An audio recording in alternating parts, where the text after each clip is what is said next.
Yo, yo, G, what time is it? It's Cockney cook time.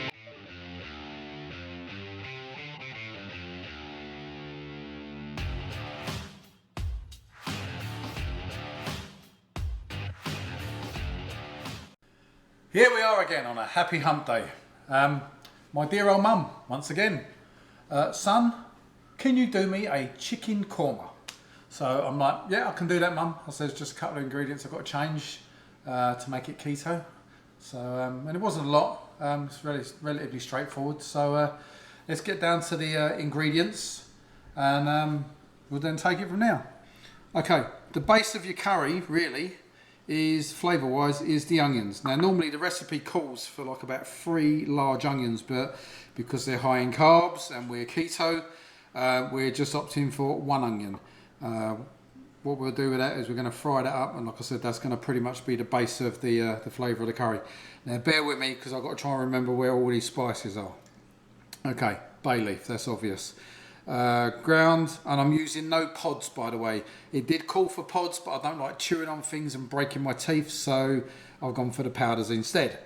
Right, ground cloves, black pepper, cardamom, and hang on, I'm straining the brain, coriander powder and a bay leaf. That's going to get fried up with the onions, after the onions, to fry up the chicken. Then you've got, going in afterwards, is going to be, you'll seal this with the cooking anyway. You've got, hang on, again, Garam Masala, cinnamon, black pepper, and Turmeric, thank you. If I looked at it, I'd have seen the colour and I'd have known that. Thank you, camera lady. And last of all, sorry I'm sniffing because of these, I'm going to move, these onions are killing me. Again, normally I use fresh garlic and fresh ginger, but I'm out of ginger, and I thought, well, seeing that everything else is powdered, I might as well just stick with the powdered. So we're all powdered today, garlic and ginger. Roughly 2.5 pound thereabouts of chicken thighs. Normally it would be boneless, skinless, but I'll tell you what, I think the skin tastes better and the bones make it taste better also, so I'm going to cook the lot in the pan. Over this side we have got a mountain of cauliflower. Now you're thinking, what the hell have we got cauliflower for? This is going to be our rice. So you will only need 1 cauliflower. I'm using 2 up because they're getting to the point of they need using. And also we're going to make this up. This is going to be, these should be cashews, but again, because cashews are high in carbs, we've opted for almonds. Now that's just to make a paste, which you'll see later on in the recipe. So pan up. I'm going to get this all prepared, get the frying pan on to get the onions started them caramelising, because they're going to take about 10-15 minutes. Get me pinny on, and hang on, before I go, wound. This the other day, I was making spaghetti bolognese, and you know how your sauce bubbles, plop, plop, plop, it doesn't boil, it goes plop, plop. As I walked over, it went plop, landed straight on my arm there, I think here and here. And I had the tea towel and I wiped it straight off, taking off the top layer of skin. So people, please, all you would-be cooks, chefs and what have you, be careful. Even us professionals get injured in the line of duty. So anyway, gonna go and get my penny on and I'll be right back. Camera lady just informed me, after she turned the camera off, that I forgot the yogurt. Only like the most important ingredient other than the bloody chicken, yogurt. Or, if you're over here, yogurt, bloody yogurt. Gonna get me penny on, back in a minute. Okay, so here we are. Pan on, heat, roughly that much of oil. She reckons about, the recipes that I've watched, one woman reckons she put about 5 tablespoons of canola oil. Canola oil! Ah! Avocado oil. Right, onions. Just want to say, when you chop your onions up, try and keep them relatively even so that they all sort of cook relatively evenly. Back up, camera lady. Need a flippy spoony type thing. That'll work. Okay, so when you do these, you want sort of like a medium, about a medium heat. You don't want to kill them. You want to sort of cook them quite gently, really. It's going to take about 10, whoops, escapee. It'll take about 10, probably 10-15 minutes to caramelise these down. So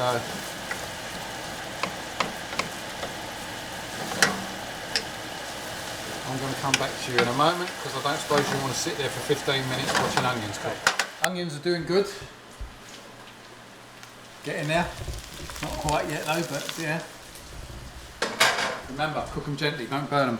While that's doing, most curries have got like an acidic.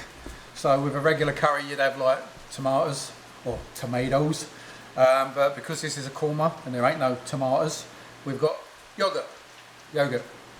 So I'm going to make up this little spicy yogurt which is going to go in with the curry.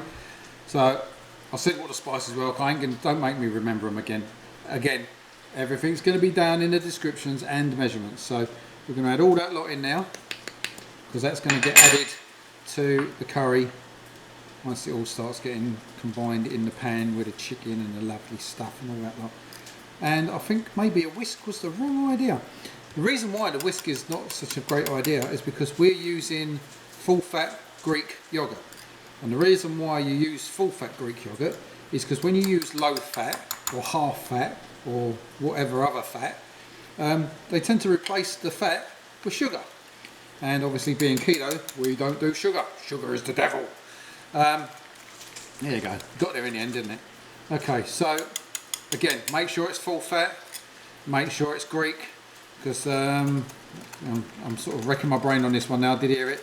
Apparently the Greek yogurt gets strained more than regular yogurt, which also takes out the lactose. Please don't quote me on that. I think I'm right. I've watched 350 million videos on YouTube. Don't expect me to remember all of them. Anyway, that's our yogurt done. I'm going to get back to my onions. See you in a sec. Right, onions done. Show me. Show you. Sorry, look. There you go. Nice and caramelised.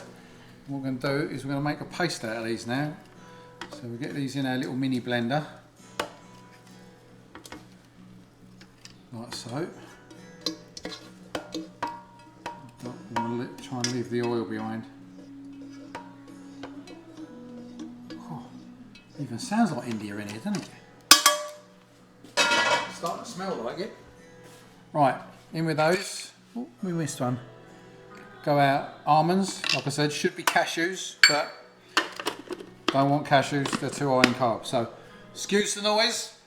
Oh, by the way, if this don't go great, you need to just add a little drop of water to it so it mixes up. But anyway, here we go.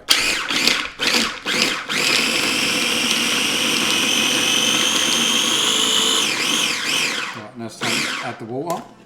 Yeah, because it's getting all stuck down the sides. Okay.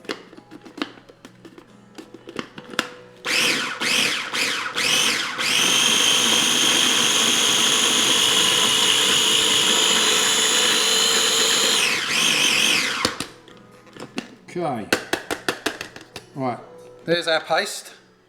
All right, that's going to get added to the curry, and that's what's going to give us the depth of our creamy flavour, which is going to come from the almonds and also the base flavour, as I said to you, of the onions. All right, so I'm going to get that all scooped out in a bowl, and then I'm going to get the chicken and get that on, start that cooking. Be back in a sec. Back to the pan that the onions were done in. I don't know if I told you in last week, when we done the onions, it was avocado oil that we used and not canola oil. Anyway, before we bang the chicken in there, we just want to toast off some of these spices. Again, all the spices are going to be down in the bottom of what we used and how much. But what you've got to do, we'll just bring the heat down a bit, it's a little bit too high. You need to cook these off until they start getting fragrant, and then once this flavour all mixes in with the oil, then I'll... Sorry, I was getting a bit too warm. You just want to burn off some of the rawness, that's what it, well, hang on, excuse the term burn, cook off. Cook off some of the rawness of the spices. And then once you've done that, then we can get the chicken in. Alright, so, okay, that'll work. Right, I'm going to use the tongs, because if I don't use the tongs, They're right here. my dear old mum's going to have a go at me for cross-contamination. Right, okay. What you're looking on doing now is you're looking on cooking the chicken sort of 3/4 if you like. Bring the heat back up.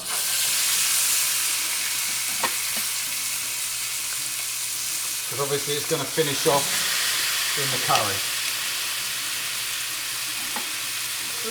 That one got away.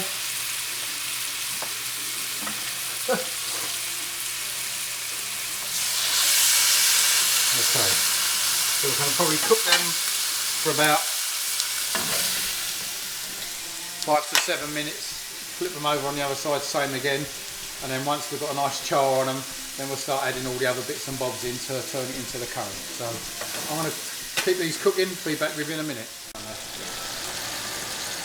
I've got to say, I've got all the spices in. Once we've got the chicken in and the oil sort of cooled down a little bit, add in your garlic and your ginger.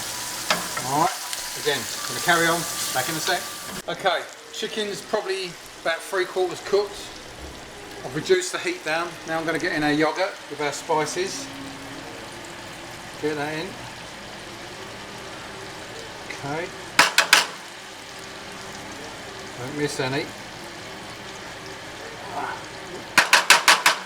And also our onion paste and the almonds. So now we're going to get all that in there, get all that all nice and mixed up. Going to add some, probably add some water to this because it's going to be well too thick. And then we're going to let it all finish off cooking. So we'll start with water. Okay, so I'm going to add some water into that now because it's well too thick. I'm going to get this all mixed up, get it simmering away, and then I'll bring you back again to have a look. Right, chicken's bubbling away over there. The only thing I didn't show you was just added some salt, so remember add some salt in there. Right, for our rice, cauliflower, get this on. Sorry about the noise. So pops that in there. You can do this on a regular grater if you want. Just make sure you use the big setting. I'm lazy, that's why I'm using the machine. So.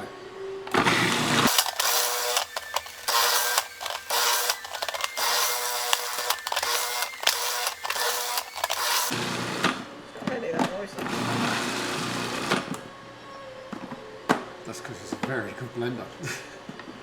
Okay, last bit's going. Get in there. There you go. Now remember, I said to you that you only use one cauliflower. I've got 2 cauliflowers in here because I'm going to use the rice for something else on other days. So remember, just the one cauliflower. Right, okay, I'm going to get this emptied out into the wok and then I'll be right back. Okay, just going to give you a quick look at the chicken. Oh, excuse me. Okay, see how the oil's separating? That's what we need to see because that tells us that the onions and the yogurt and everything else is all cooking down nicely. Consistency is good as well. Don't think I need to add any more water into that. So all I'm going to do now is I'm going to flip this chicken over again and then just reduce it down to a simmer while we get on with the rice. So I'll be back in a sec when we do it. Here we go. Yeah, the old wok is smoking, so she's nice and hot. I always like to get it hot to begin with because when you're doing, obviously it's not conventional rice, it's cauliflower. I like to try and, I don't know, fry it just a touch first, just so it sort of seals it, if that makes sense.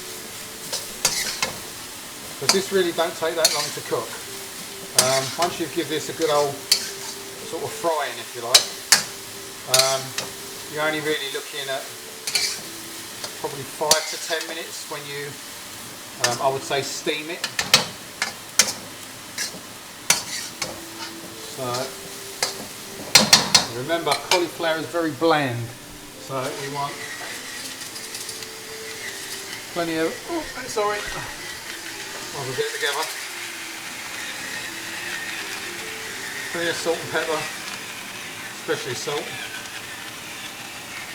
Okay, that's that. Give that a little mix again. You know what this reminds me of? Making concrete. I hope not.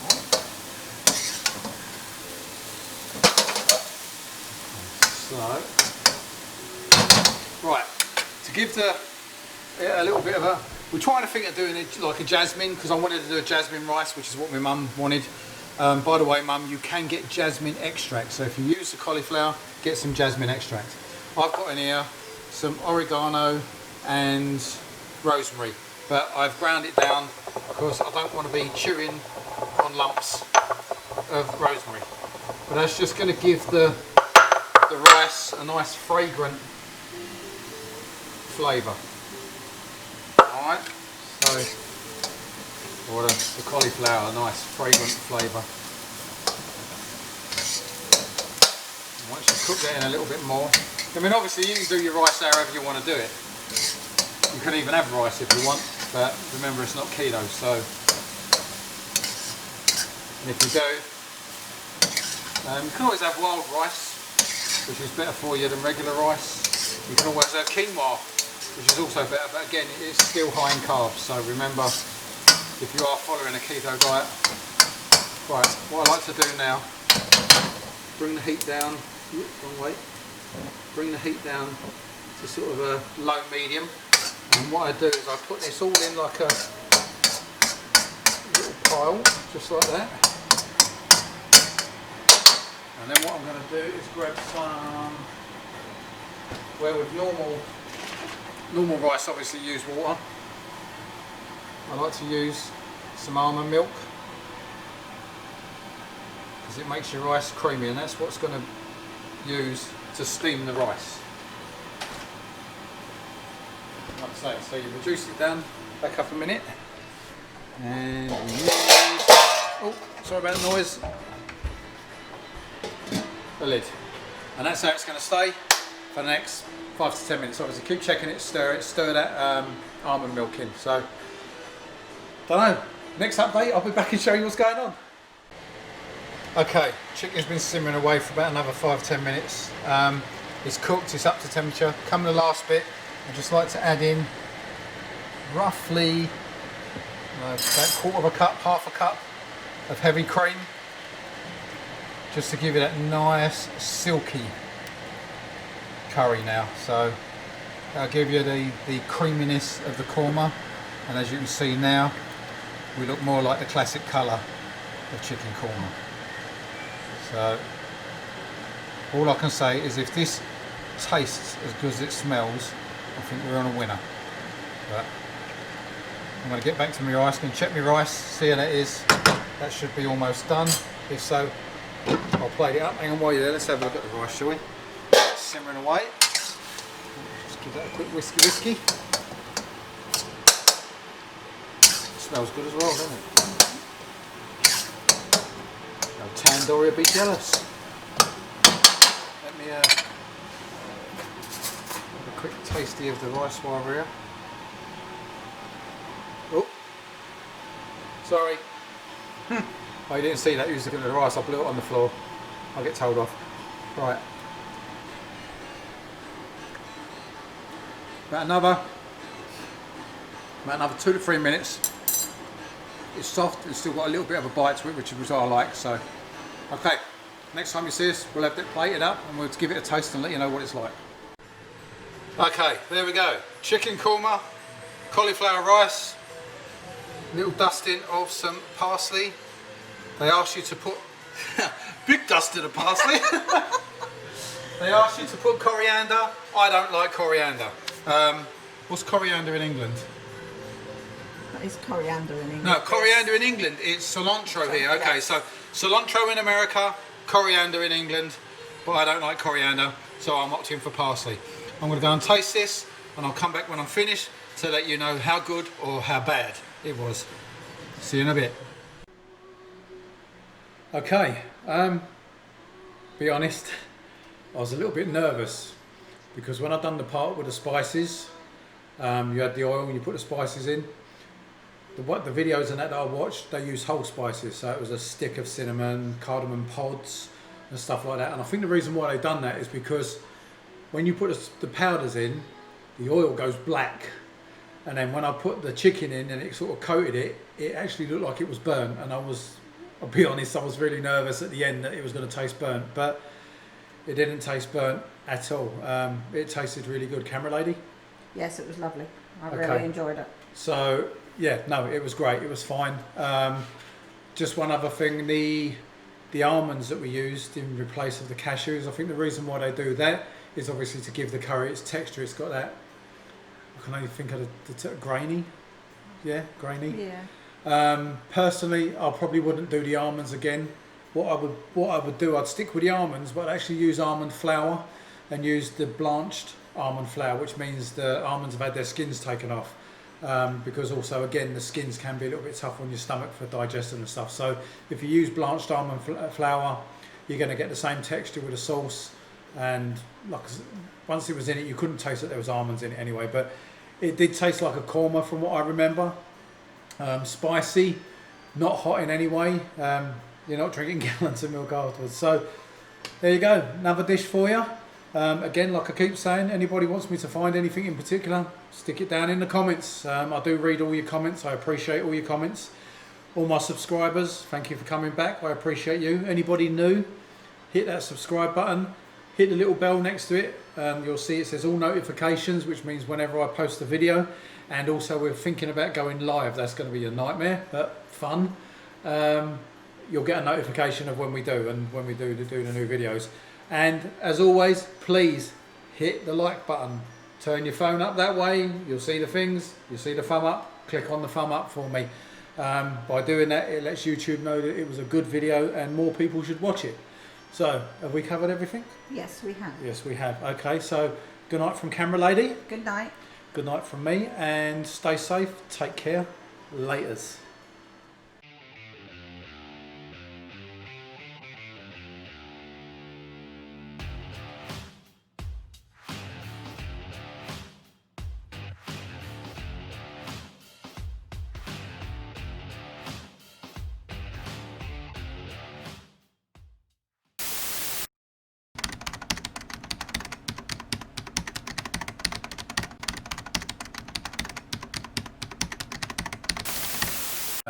I've changed up a couple of things.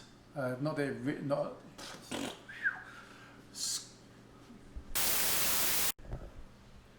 Camera lady just.